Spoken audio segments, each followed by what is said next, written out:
The fluorescent lights of Mercy Hospital's emergency department buzzed overhead as I rushed toward room 12, responding to an urgent page. The monitors were screaming when I arrived. Mrs. Eleanor Williams, a sweet 78-year-old with a complicated medical history, was crashing before our eyes. BP's dropping, doctor. Oxygen saturation at 82% and falling, reported Nurse Garcia, her experienced hands already adjusting IV medications. I quickly assessed the situation. Mrs. Williams had been admitted 3 hours earlier with pneumonia, but something wasn't adding up. Her deterioration was too rapid, her response to standard protocols too poor. These aren't typical pneumonia symptoms, I muttered, scanning her chart. Has anyone checked for pulmonary embolism? Nurse Garcia shook her head. Dr. Blackwell already diagnosed community-acquired pneumonia. He started the standard protocol from the new treatment algorithms. The new treatment algorithms had been implemented 2 months ago by our recently appointed medical director, Dr. Victoria Reynolds. They were rigid, cookie-cutter approaches that prioritized cost efficiency over individualized care. Following them had become mandatory, questioning them, career suicide. But looking at Mrs. Williams's mottled skin and distended neck veins, I knew we didn't have time for bureaucracy. I need a CT angiogram stat and get me 100 milligrams of alteplase ready. Dr. Chen, Nurse Garcia lowered her voice, that's not the pneumonia protocol. And Dr. Reynolds specifically said, I know what she said, I interrupted, already moving toward the phone. But this patient has a massive pulmonary embolism until proven otherwise. I'm not watching her die because of a protocol. 20 minutes later, the CT confirmed my suspicion. Multiple large clots obstructing blood flow to Mrs. Williams's lungs. Had we continued treating her for pneumonia, she would have died within hours. After administering the appropriate medications and stabilizing Mrs. Williams, I updated her chart with detailed notes justifying my deviation from protocol. 6 years as Mercy Hospital's top emergency physician had taught me to document everything, especially when breaking rules to save lives. What I didn't document was the gratitude in Mrs. Williams' eyes when she regained consciousness, or her whispered, "You listen to me, doctor." Nobody else did. I didn't write down how she squeezed my hand or mentioned that her son would want to thank me personally. In the moment, these seemed like the ordinary sentiments of a grateful patient. I was finishing my shift when my pager beeped. Report to medical director immediately.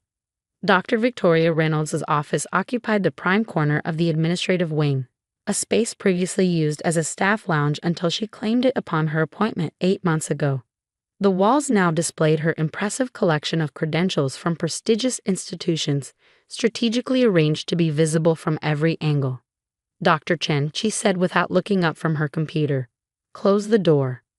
At 47, Reynolds was a striking figure, meticulously styled silver-streaked hair, designer glasses, and the perfect posture of someone who'd never doubted her own authority. She'd arrived at Mercy with a reputation for turning financially struggling hospitals into efficient, profitable institutions. What the board failed to mention was her methodology, cutting corners, standardizing care to the point of rigidity, and ruthlessly eliminating anyone who challenged her vision. I've reviewed Mrs. Williams's case, she began, finally meeting my eyes. You directly contravened established protocols. The patient presented with clear signs of pulmonary embolism. I explained calmly. The pneumonia diagnosis was incorrect. That's not for you to decide. We implemented these protocols based on extensive data analysis. They represent the most cost-effective approach for treating the most common conditions. With respect, Dr. Reynolds, medicine isn't about treating the most common conditions. It's about treating individual patients. Her eyes narrowed. Interesting perspective. Perhaps more suited to a boutique private practice than a hospital serving predominantly Medicare and Medicaid patients. The implication was clear. Poor patients didn't deserve individualized care. Every patient deserves our best judgment, I countered, feeling heat rise in my face.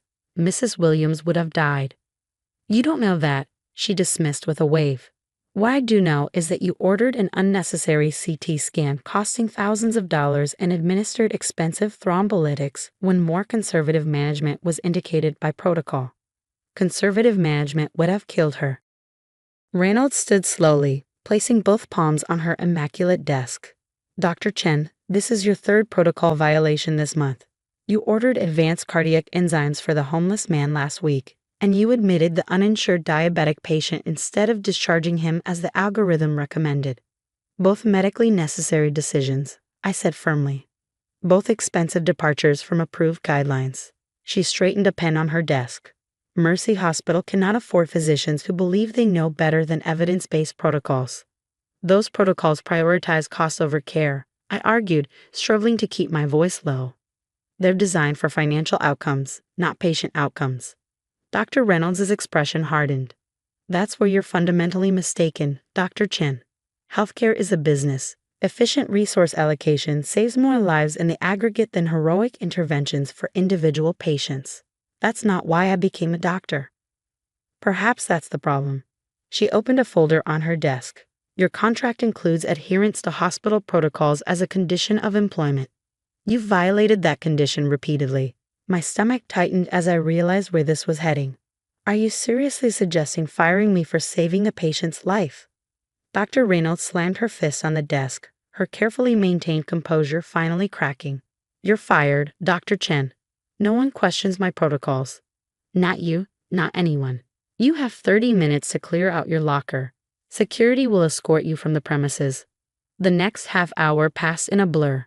Colleagues watched in shocked silence as I emptied my locker under the watchful eye of Dave, the security guard who looked more embarrassed than intimidating.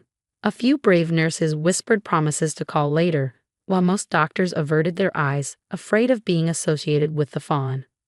Dr. Patel, a young resident I'd mentored, risked approaching as I headed for the exit. This isn't right, he muttered. Everyone knows you're the best physician in this hospital. Make sure someone follows up on Mrs. Williams in room 12, I replied. She'll need careful monitoring for the next 48 hours. Outside, rain pounded the pavement as I stood under the ambulance bay overhang. The contents of 6 years of hospital work stuffed into a single cardboard box. My mind raced through options. I had savings, could probably find locum tenens work while searching for a permanent position. But the shock of being fired for providing good medical care still hadn't fully registered. My phone rang, displaying an unfamiliar Washington, D.C. area code. Probably a recruiter, I thought, already circling like vultures after hearing about my sudden availability. Hospital gossip traveled at light speed. Dr. Chen speaking. Doctor, this is Senator James Calloway. I almost dropped the phone. Senator Calloway was not just any senator. He chaired multiple influential committees and was a leading voice in healthcare policy reform. Yes, Senator. What can I do for you? My mother, Eleanor Williams, called me from her hospital room 30 minutes ago. She says you saved her life by ignoring hospital policy. Eleanor Williams, Mrs. Williams. The connection clicked instantly. Senator Calloway, I had no idea. My mother doesn't trade on my position, doctor. She's proudly independent. But she described what happened in detail, how you diagnosed her condition when others had missed it, and how you were willing to go against hospital protocols to provide proper treatment. I leaned against a concrete pillar, suddenly aware of how exhausted I felt. I just did what any good doctor would do. Apparently not, since she reports the initial physician simply followed a protocol without considering her specific symptoms. There was a pause. Are you aware that I'm heading the Senate Healthcare Oversight Committee that begins hearings next week? I wasn't. No. Our first investigation concerns hospitals implementing cost-cutting measures that potentially compromise patient care. Standardized protocols that override physician judgment are high on our list of concerns. Rain continued to fall as I processed his words. Senator, are you saying? I'm saying Mercy Hospital just became our primary case study. And I believe the committee would benefit greatly from your testimony regarding these protocols and your experience today. 20 minutes later, I sat in my car, still parked in the doctor's lot, making notes about everything I'd observed since Dr. Reynolds had implemented her system. The inappropriate discharges, the delayed diagnosis, the complications that resulted from cookie-cutter medicine. All the incidents I'd documented but had been too afraid to report for fear of retaliation. That fear had been justified. I'd lost my job anyway. But now I had something I hadn't had before, a platform. My phone buzzed with a text from Nurse Garcia. Dr. R is freaking out. Hospital attorney and CEO just rushed to her office. Something about a senator's mother? I smiled for the first time since being fired. Then another text arrived, this one from Dr. Patel. Board chairman just showed up. Rumor is Reynolds falsified protocol outcomes data to get her bonus. Multiple whistleblowers coming forward now that they know you're testifying to Senate committee. Underscore underscore underscore underscore underscore underscore underscore underscore underscore underscore underscore underscore underscore underscore underscore underscore. The Senate hearing room buzzed with tension 1 week later. Camera crews jostled for position as I took my seat at the witness table, adjusting the microphone nervously. Across the room, Dr. Reynolds sat with Mercy Hospital's legal team, her expression glacial. Senator Callaway gavelled the session to order. This committee is investigating potentially dangerous cost-cutting measures in American hospitals, specifically the implementation of rigid treatment protocols that override physician judgment and potentially endanger patients. He turned to me.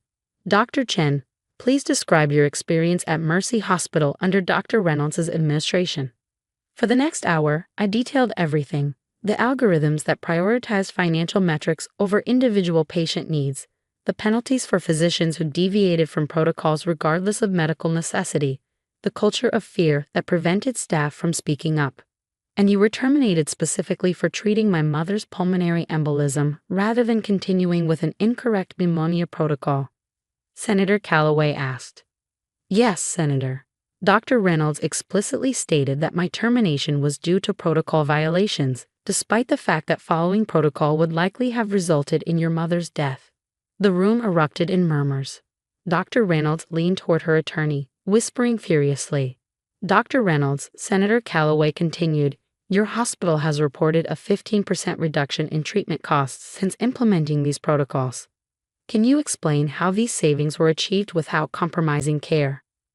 Reynolds approached the microphone with practiced confidence. Senator, our protocols are evidence-based and represent best practices for the most common presentations. The savings come from reducing unnecessary tests and treatments while maintaining quality outcomes. Interesting, Senator Callaway replied, because this committee has reviewed Mercy Hospital's outcome data, and we found significant discrepancies between the reported results and actual patient outcomes. He held up a folder. This contains documented cases of complications, readmissions, and yes, deaths that occurred after patients were treated according to your protocols. Complications that were systematically excluded from your outcomes reporting. The color drained from Reynolds' face. Furthermore, the senator continued, we have testimony from multiple Mercy Hospital staff members indicating they were instructed to modify records to improve apparent outcomes. Would you care to address these allegations, Dr. Reynolds? The hearing continued for 3 more days, expanding beyond Mercy Hospital to examine similar practices nationwide. Physicians, nurses, and patients from dozens of institutions came forward with stories that echoed my experience.